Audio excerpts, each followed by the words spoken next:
Good evening, everyone. It's Thursday, September 29th, 2016. I'm Meral, Kathwari. And I'm Alexandria, Garcia. Welcome to the Local Live. The town of Mamaroneck gets awarded by the Department of Environmental Conservation. The village of Mamaroneck takes action to fight the drug epidemic in our community. A Mamaroneck High School senior creates a new app that can help students. And this week, the Rhinebeck boys soccer show us their power play. The Larchmont Playhouse is officially closed. This and more stories coming up in our segment in the media. Larchmont celebrates its 125th birthday. The International Beer Festival brings people from all over Westchester to Harbor Island. Stick around for our roundtable with Mamaroneck comedian Caitlin Murphy. Tell us what you think. In person, over the phone, online. Watch and hear yourself on TV.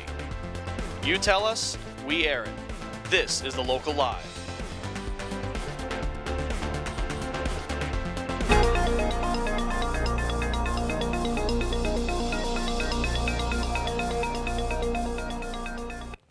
Congratulations are in order for the town of Mamaroneck. Early today, the regional director of the New York State Department of Environmental Conservation, Kelly Turturro, awarded the town on becoming a certified climate-smart community for reducing greenhouse gas emissions and energy use. There are only 9 communities in New York that the Department of Environmental Conservation has recognized, and Mamaroneck is proud to be a part of that small but impressive group. I am really pleased to be here on behalf of DEC Commissioner Basil Sagos to make this very exciting announcement today. Last week we celebrated Climate Week in New York, and under Governor Cuomo's leadership, New York is leading the nation in addressing the challenges of climate change. So I just wanted to quickly mention a few of the environmental initiatives that the town has taken most recently that have been recognized by the state, and that is the energy performance contract that we completed a few years ago in renovating the town center, firehouse, ice rink, most importantly, the largest energy user in the town, and retrofitting all the streetlights to LEDs. We participated in the Community Choice Aggregation Program with Sustainable Westchester, which offers the opportunity to all our residents to sign up for green energy through a consortium. We did the Solarize campaign where we got 70 households in our community to sign up for solar implementation power, my house being one of them. We sell rain barrels to encourage folks to get the rainwater out of the stormwater system, and we've had great success in those sales. We run some of our garbage trucks on used vegetable oil that we collect from the community restaurants, which of course is a wonderful way to reduce the use of diesel fuel and reduce emissions. In other news from the town, a new budget plan was announced by the board at a meeting on September 21st. The board explained the town staff is working to have a new budget by December. Meetings and hearings will be held within the next few weeks. And we have some announcements as well. September 30th will be the last day to pay school taxes without a penalty, and you can pay online at thetownofmamaroneck.org. October 16th will be the date for the Sheldrake Fall Festivals, with leaf mulching demos, quest leaf blowing demos, and of course, rain barrels.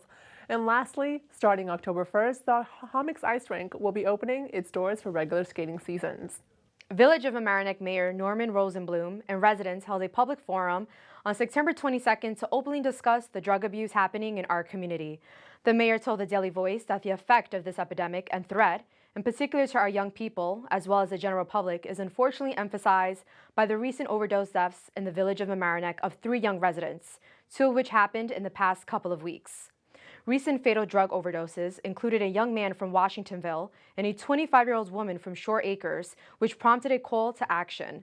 The mayor established the Mayor's Drug Culture Committee to address the epidemic of drug abuse and will include students, parents, local, and state officials. We'll keep you informed on any new developments. Mamaroneck High School students' schedules just got a little easier to manage. Mamaroneck High School senior Harrison Crandall has created a free app called MHS Schedule that clearly displays student schedules for them. Harrison has worked on the app since March, but it was not until the first day of school on September 6th when he launched the version 1.1 of his application.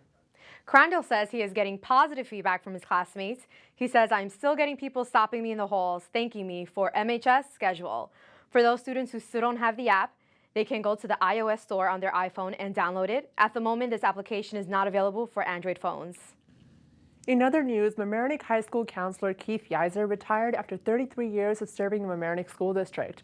Last night at the St. Thomas Episcopal Church, members of our community, friends, and family members joined him at a special dinner to commemorate his years of service. It should be noted that this was a community-organized event and the school district was not involved. One of the organizers, Jeff Megan, said to the local Live that Yeiser would not accept this dinner tribute unless the funds were raised to help students from Mamaroneck High School. Yeiser chose the Jaden Alexander MHS Scholarship Fund to send their proceeds. Everybody's giving me these lauds, and I've been told how great I am. I'm gonna look in the mirror tonight and say, who are you? But I can appreciate it, I take it all in, but I do say this, I say this in all my heart.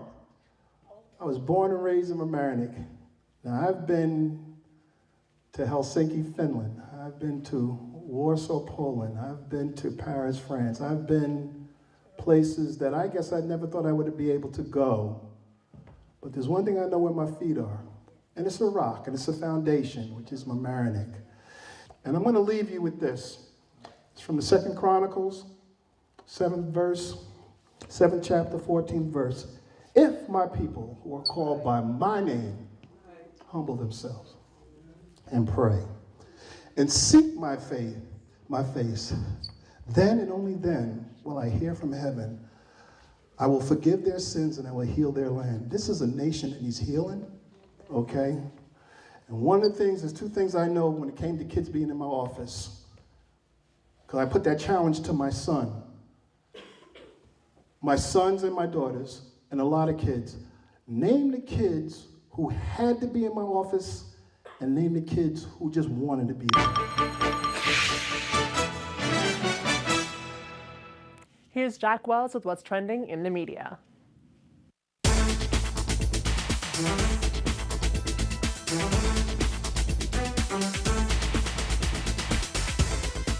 The Larchmont Playhouse officially closed its doors this past Sunday. The local treasure has been open since the 1930s. The Playhouse's fate is still up in the air after efforts from a local group Save the Larchmont Movies.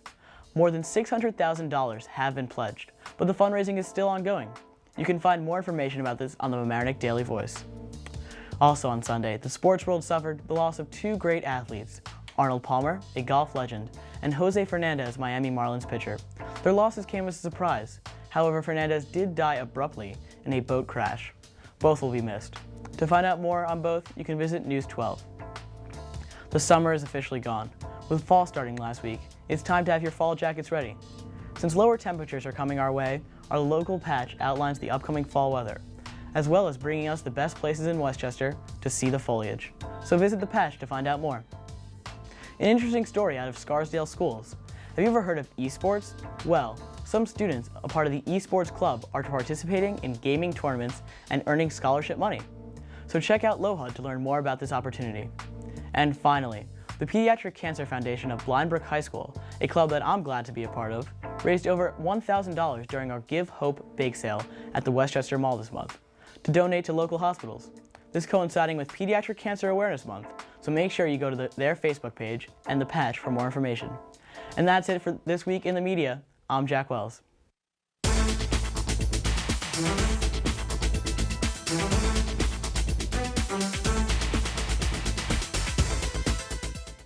It's time for some local trivia. Then on tonight's roundtable, we will meet Mamaroneck comedian Caitlin Murphy.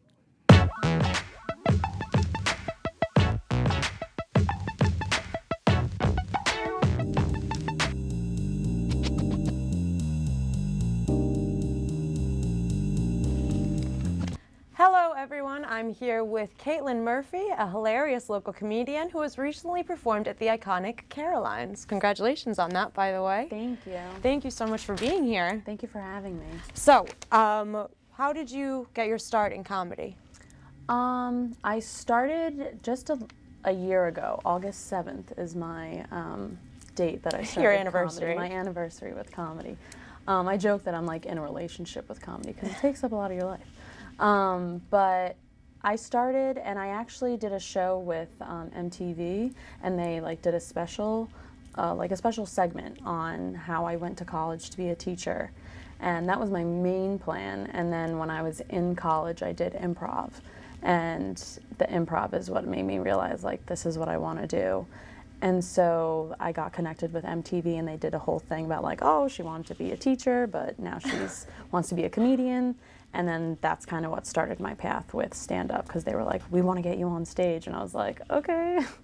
Wow. So yeah. how does one contact MTV? They actually came to my college for auditions, and like everyone got an email, and I was like, I'm going. I didn't even understand what they were looking for, but I knew that Just MTV like an interesting was story to tell? Yep. Yeah. That's so cool. Yeah, it was cool. It aired everywhere in the world except here, pretty much. So it makes it seem like I'm a liar. Right. But I swear, I have Canada links too. in Canada, Australia, Japan. That's so funny. But not here. But that's when I started and had my first set, and then from there, That's awesome. I started doing open mics. What Yeah. a good way to launch yourself. Yeah. And where did you go to college? Marist. Oh, cool. That's Yeah. a great place for, theater and performance. Yeah, I was in the Humorists. Was my Oh, improv was the troupe. improv troupe. Yeah. Oh, cool. And was there any particular experience, I mean, other than just general improv or a particular comedian that made you want to pursue it, or you? Yeah, actually in high school, I started watching Saturday Night Live, and I fell in love with Kristen Wiig and all her crazy characters, and like a lot of people like would like walk down the hall and be like, do like the Gilly or this or whatever. I did like impressions of all her characters, and I was like, I want to do what she's doing. And like in high school, I said like I want to be on Saturday Night Live, like that was my dream. But I was still very like modest and like realistic that okay, I'm gonna go get my degree in teaching. But then I went through with it, and I do like teaching, but I love comedy. So Interesting. So you just decided to take the plunge. yeah, Good for once I you. graduated. Yeah, I mean, if you have that drive. Yeah. And anything you've learned from these past, or this year of doing comedy, any horror stories, anything that made you feel like you were heading in the right direction, maybe? Yeah, no horror stories, thankfully. But my day job is I'm a babysitter for a woman in Rye, Lisa Perlman, and she is actually also a comedian. So that was really cool. Working with her kind of was like, it felt like it was fate that I got, matched up with her to You babysit. didn't know? No, it was like through moms talking, and I babysat for another mom, and she mentioned that I do this, and then she was like, oh, I should have her come over and like meet the kids, and maybe I could use her, and then it ended up working out perfectly. And now like she's like my mentor. I still like, she employs me, so I have a job during the day. And she's helped me out a lot, and she's taught me a lot about the business, and she got me into my first gig at Gotham Comedy Club. Oh, that's awesome. And that's kind of when like the ball really started to get rolling from there, because I started to meet new people and network more. So it's been a lot of learning about the business and how to keep going forward with it without you can't get too comfortable in one spot. You got to continuously keep moving and motivate yourself. So for these open mics, do you go to these comedy clubs and you just sign up for slots, like? Yeah, it's different a lot. Sometimes they're at random bars, but there's a website that you can go on to, and it basically shows you the times and the way to sign up for any open mic going on in New York City. Oh, really? What's the website? Yeah, it's called badslava.com. So if you go on there, and if like anyone's interested in just checking out an open mic, you can just go there, and they welcome anyone. You just have to get there. Sometimes it's like, you pay $5 for 5 minutes, and you go up and you practice your stuff. And then from there, that also helps you network. And meet that's how people. you practice in front of a group of strangers? Yes. Yeah. That's high stakes. Yeah, and usually I don't practice like that. Yeah, it's tough, but usually at the open mics, it's other comedians. So sometimes it's hard because, everyone there is focusing on the new stuff that they're trying to go over and work on, so they're not necessarily paying attention to you. But then it's also a good challenge, because then if you're in a room with all these comedians, and at the end of the day, like, you want to make, fans and people happy and an audience happy and make them laugh. But when you can impress like your peers and other comedians, that's also what you really want too. And what's like going through your head right before you go on for your set? Or are you just blank? I usually run through, even though I know my set, like I know how the jokes go, it's like I have to go like, I have like weird little notes that I have for myself of like each joke, little like bullet points, like this. And I sent it to my friend once who heard my set. I was like, this is what I'm gonna do tonight. She goes, I don't know any of those jokes. I was like, what are you talking about? You know all these jokes. And then she was like, yeah, that's your own little like Shorthand. Yeah, your own little shorthand. I don't know what you're talking about. That's so funny. So I always go through that before But I go on when I stage. watched your sets, you don't keep anything in your hand, no notes, nothing. No. That's, you don't want to do that. You can do Not that even at an open open mic. At Right. open mics, you can do that. But I have always pretty much tried not to do that because I think it just helps you in the long run to like, so you don't go blank. Or even if you do go blank when you're on stage at an open mic, it helps you practice how you would handle it on stage, and that helps you, crowd work and things like that. And where do you pull inspiration from when you're writing your jokes? What do most of your jokes center around? Or is it too broad? It's pretty broad, I would say, but it kind of started off with like, post college life and my age and the things that like millennials go through. And making jokes on that, but it's evolved into from all those jokes now, I've noticed it's a lot of like men versus women and how, men might handle one thing and how a woman handles this, or a lot of that stuff. And sometimes it gets a little inappropriate, but it's all fun and it's true. I mean, that's the thing. Like, comedy is that's relatable. What makes it so funny. Yeah. You're like, yeah, that's really true. Yeah. Absolutely. So, yeah, I guess your craft will just evolve as you do. As you leave post-college life, you'll probably make less jokes about post-college life. Yeah. Like, I still joke about, like, certain things, but it's because I'm still, like, certain things I miss about college, but it is because I still miss that about college, which I could be doing in 10 years.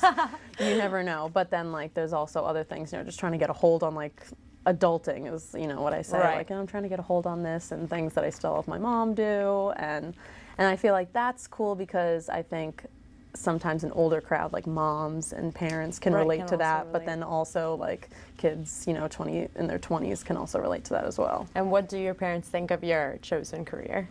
They're extremely, extremely supportive. I'm like super lucky. Yeah, because it's a scary thing when I'm like, I actually told them halfway through my senior year of college, I like sat them down and I was like, this is what I want to do. I have to give it a try. And it was like I wanted to do comedy and acting, and that was more because I didn't know how to really get into comedy.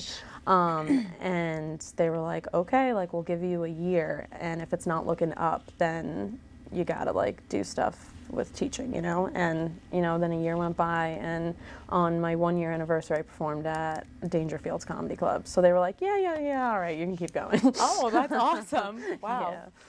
And do you have any advice for people who maybe, like you just said, are interested in the comedy world and the entertainment business, but aren't quite sure how to get a start?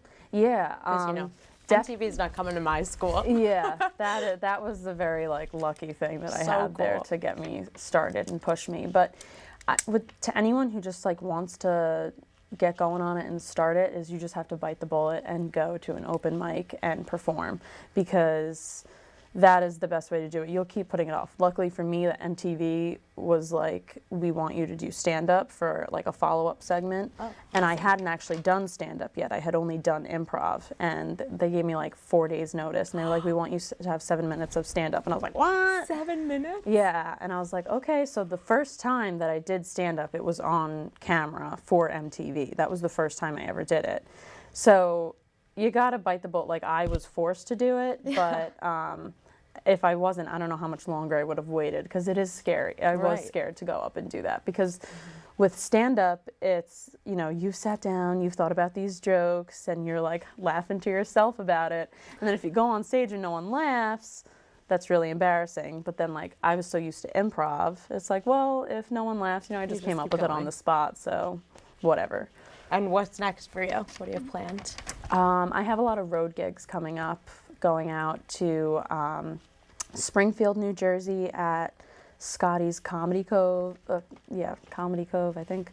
And I'll be in Altoona, Pennsylvania, then up to Connecticut, and then there's some other like future future gigs in the works that I can't. Awesome. So you're hitting the can't say road. yet. Yes, yeah, which I'm really excited about because I want to expand. Nice. Thank you so much for being here, Caitlin. Thank This you is so awesome. much for Good luck having with me. everything. Thank you, thank you. I really appreciate you guys having me. Coming up next is the answer to our trivia question and everything you missed out on at the 125th anniversary celebration of Larchmont and the International Beer Festival.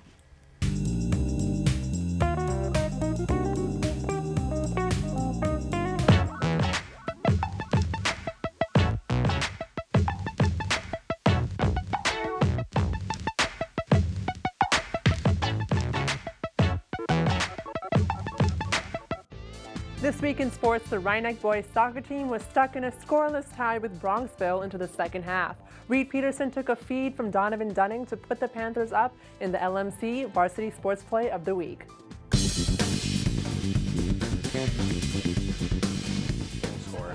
As this one will be played forward by Dunning. And he crosses it. A golden opportunity at the goal! Donovan Dunning with a nice pass across to Reed Peterson, and it's 1-0 Rhinebeck.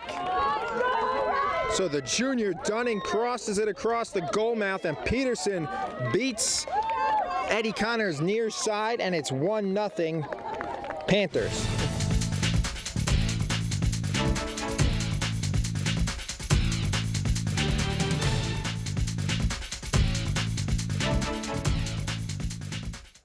Larchmont celebrated their 125th anniversary this past Saturday, and it was lots of fun. I know because I was there and I had a great time, not only covering the event, but eating the food and enjoying and listening to the music.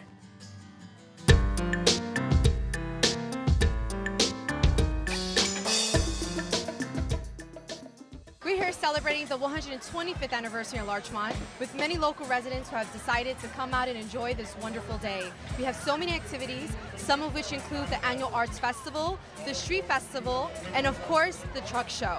We have wonderful activities for children such as bouncy castles and awesome food trucks for the families to enjoy as well. So let's come out and see what everybody's saying in this wonderful day. The Larchmont Public Library reopened its doors on Saturday, September 24th, following an official ribbon cutting that took place with Library Board Chair Pamela Tillinghast-Dubisky, along with Mamaroneck Supervisor Nancy Sellingson and Village of Larchmont Mayor Lorraine Walsh. The newly improved library includes new adult and children programs and, of course, new book selections. After the ribbon cutting ceremony, I spoke with painter Paolo Fiorino at the annual Arts Festival. It's influenced my work a lot. I like to do kind of a childish, naive, cartoony kind of style. And the kids love it, so I like to keep them happy. Besides traditional paintings, there were recycled jewelry pieces sold, along with classic jazz music, talented artists, and realistic paintings that caught the attention of many at the festival. Great day. I don't know. The games, the music, all of the artwork is great. Seeing the kids playing on the trucks is wonderful. Really, I can't pick just one thing. It's a good day. After the Arts Festival, I made sure to catch up with the food trucks at the Street Festival. Tons of families lined up at Pow Burger and Walter's Hot Dogs. Some even were craving fresh pizza slices.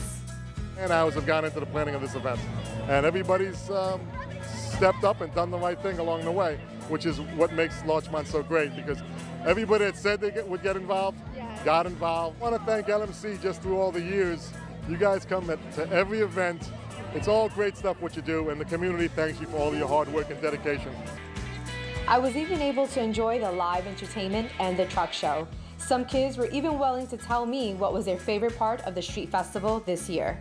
I thought just eating pie. The pie tasted really good. Really good. Hope you enjoyed the 125th anniversary of Larchmont. We're obviously still enjoying here, having a fantastic time with bubbles and entertainment, as you can obviously see.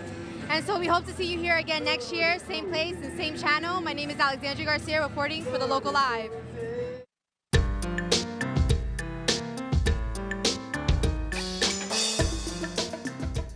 You're watching The Local Live, the only news show on Larchmont and Mamaroneck on LMC-TV.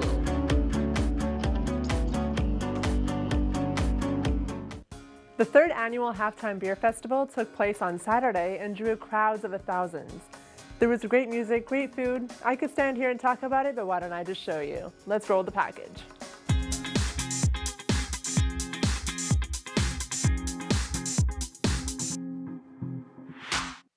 You guys, Mamaroneck was a place to be on Saturday. The halftime beer festival came right here to Harbor Island Park, and literally thousands of people from all over New York have come to Mamaroneck to enjoy over hundreds of beers.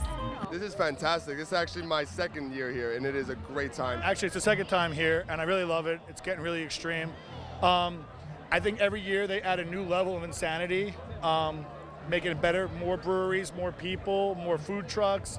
It's a great experience. We're having a great time. All the beer is fantastic, and with my best buds. The beer festival had it all today. Great bands, great music, food trucks, a giant bouncy castle, and obviously great beer. The IPAs seem to be a big favorite. I'm an IPA guy, so I find all the IPAs all around. The IPAs have been very good. Yeah. The third annual Halftime Beer Festival just keeps getting bigger and better. There was something for everyone. The food trucks did not disappoint and came from all over the state. The festival had everything from Indian food, pizza to burgers, and people loved it. I always love Walter's. That's always a hometown favorite. My favorites are always Anthony's Deli. They're always usually here. I'm looking forward to finding them. There's also a pizza truck that's here. I think they're from Mount Vernon, the Parlor House. Yeah. They were pretty awesome. Delicious grilled cheese, pulled pork grilled cheese is good. Oh my God, the Hoppa cart. To die for. You guys got to get the ube burgers. Well, you guys, I wish you were here with me because this beer festival was a lot of fun. Reporting for the Local Live, I'm Meral Kathwari. Cheers.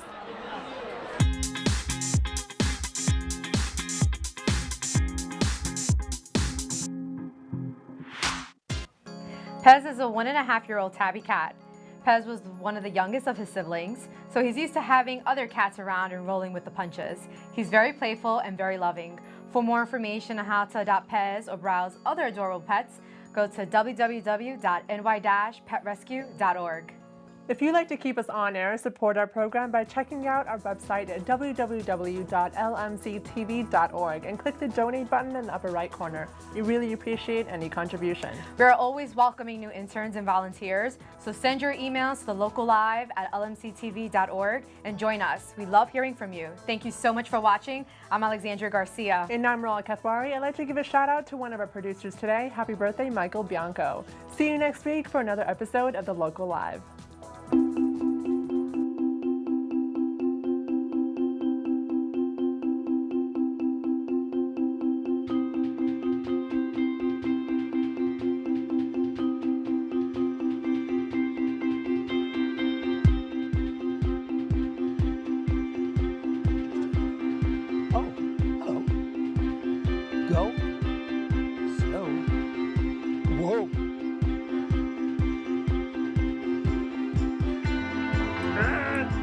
Can the Local Live give my pet ostrich the power of human speech?